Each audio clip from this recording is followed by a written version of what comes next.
Audio Jungle. Assalamualaikum warahmatullahi wabarakatuh. Perkenalkan, kami dari kelompok 2 mata kuliah MBD kelas B.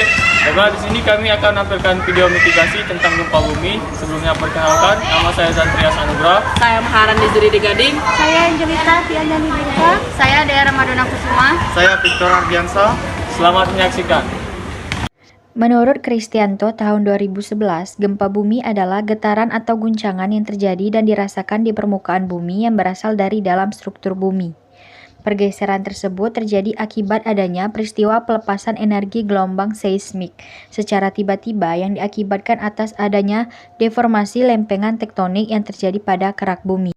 Berdasarkan penyebab terjadinya gempa bumi dibedakan menjadi 3. Yang pertama ada gempa vulkanik. Gempa vulkanik ini merupakan gempa bumi yang diakibatkan oleh aktivitas letusan gunung berapi. Yang kedua, gempa tektonik. Gempa tektonik merupakan gempa bumi yang disebabkan karena pergeseran lapisan bumi dikarenakan lepasnya energi di zona subduksi. Zona subduksi adalah area di mana bertemunya dua lempeng bumi yang membentuk deretan gunung berapi dan juga menyebabkan gempa bumi.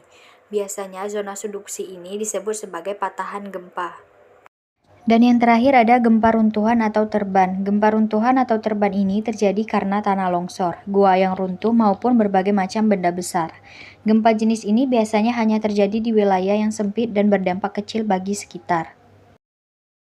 Untuk berdasarkan kedalamannya, gempa bumi dibagi menjadi 3. Yang pertama, gempa bumi dalam. Gempa bumi dalam merupakan gempa bumi yang pusat gempanya terjadi lebih dari 300 km di bawah permukaan bumi.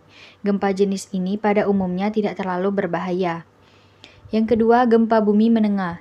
Gempa bumi menengah merupakan gempa bumi yang pusat gempanya berada di antar 60 km sampai 300 km di bawah permukaan bumi. Gempa bumi menengah ini pada umumnya menimbulkan kerusakan ringan. Dan yang terakhir ada gempa bumi dangkal. Gempa bumi dangkal merupakan gempa bumi yang pusat gempanya berada kurang dari 60 km dari permukaan bumi yang dapat menyebabkan kerusakan besar. Bagaimana sih mitigasi bencana gempa bumi?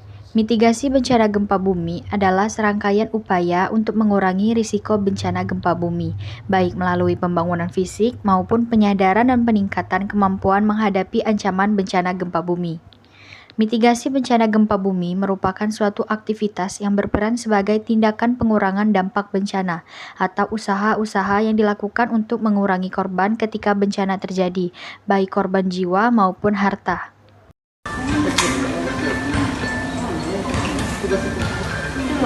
Bingung kan?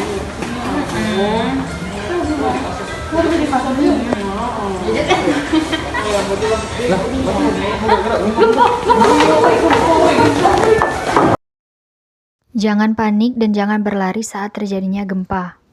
Selanjutnya, jangan menggunakan lift, lebih baik menggunakan tangga. Kemudian ikuti jalur evakuasi. Berlindunglah di bawah meja atau di bawah tempat tidur.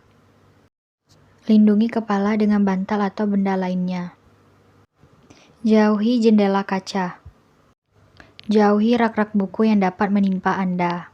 Itulah penampilan video mitigasi gempa bumi dari kami. Terima kasih telah menyaksikan. Wassalamualaikum warahmatullahi wabarakatuh.